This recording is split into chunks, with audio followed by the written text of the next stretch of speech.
catatannya ya tadi PPT-nya bagus dan juga menarik. Pas awal slide kayak langsung ketawa ya ada personilnya di situ. Terus penjelasannya juga luas ya, dari awal sampai akhir ada jelas dalilnya, contoh-contohnya dan sebagainya. Terus diskusi juga seru, banyak yang nanya, banyak yang nambahin. Terima kasih. Sekali lagi Ibu tambahin sedikit ya.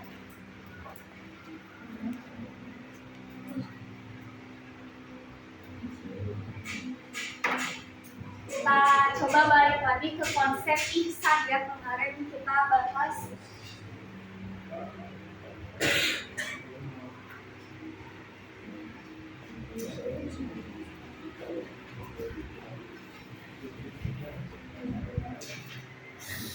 Nah, karena kemarin kita ngebahas konsep ihsan, gimana yang bagus sebelumnya membahas tentang ihsan ketuhanan ada dibahas makomal, akwal dalam pasal 7. Nah, di bab ini ibu nyimpulinnya masuk ke ihsan dalam ranah sosial. Nah, di sini kan dalam sosial kita berlaku ada adab, etika, norma dan sebagainya.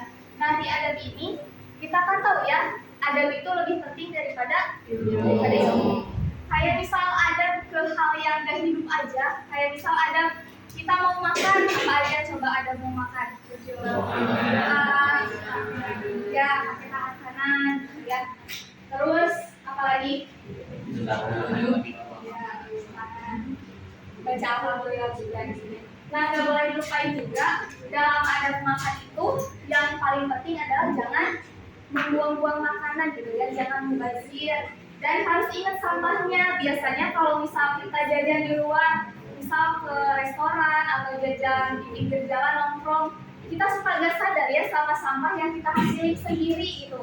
Nah, itu justru itu hal yang paling tidak beradab daripada misal kita lupa gak baca bismillah, bacanya pas pertengahan. Justru yang paling tidak beradab itu adalah kita meninggalkan jejak kita gitu loh ya, jejak kotoran kita yang menyebabkan orang lain kesusahan gitu, kayak petugas kebersihannya jadi lebih susah karena kayak sampah itu tugas kita gitu ya, bukan petugas. Terus apa lagi contoh adab? Kayak misal ada masuk WC apa aja?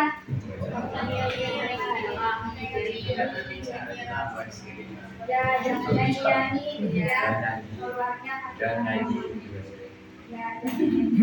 Nah, sama di WC juga ada yang lebih penting apa coba? Menyiram.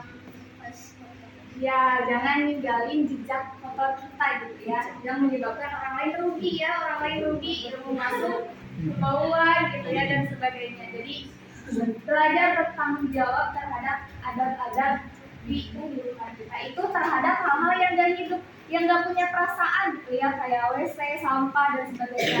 Nah, apalagi ini adab terhadap orang-orang di sekitar kita, kayak misal ada orang tua, ada guru, ada teman, yang dimana mereka itu makhluk hidup, punya perasaan. Kalau misal kita gak ngejalanin adab-adab tadi yang dijelasin sama kelompok 4, kita kan bisa jadi ada feedbacknya gitu ya ke merekanya, kayak jadi sakit hati, jadi marah-marah dan sebagainya. Nah, ini harus selalu kita jaga sekecil apapun, kayak gak apa-apa dah, nanti gak ketemu lagi, misal ketemu orang tua di jalan terus kita gak ngelakuin adab-adab itu, terus kita mikir gak apa-apa dah, gak ketemu lagi. Padahal itu tuh penting, jangan sampai ciri khas kita sebagai muslim hilang dari diri kita gitu, karena itu yang menjadi ciri bahwa kita seorang muslim itu dengan adab-adab yang kita miliki, adab-adab keislaman yang kita miliki.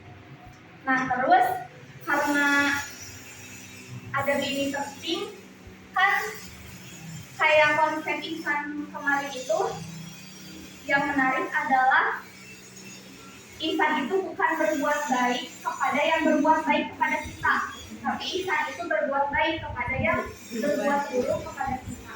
Nah, dalam kesehariannya, faktanya itu kita bergaul sama orang tua, gak selalu orang tua itu sejalan ya. Kayak misal orang tua ngasih kita makan, ngasih kita pendidikan terbaik, ngasih kita kasih sayang, wajar nggak kalau misal kita balas orang tua dengan baik? Wajar ya, kayak justru keterlaluan gitu kalau kita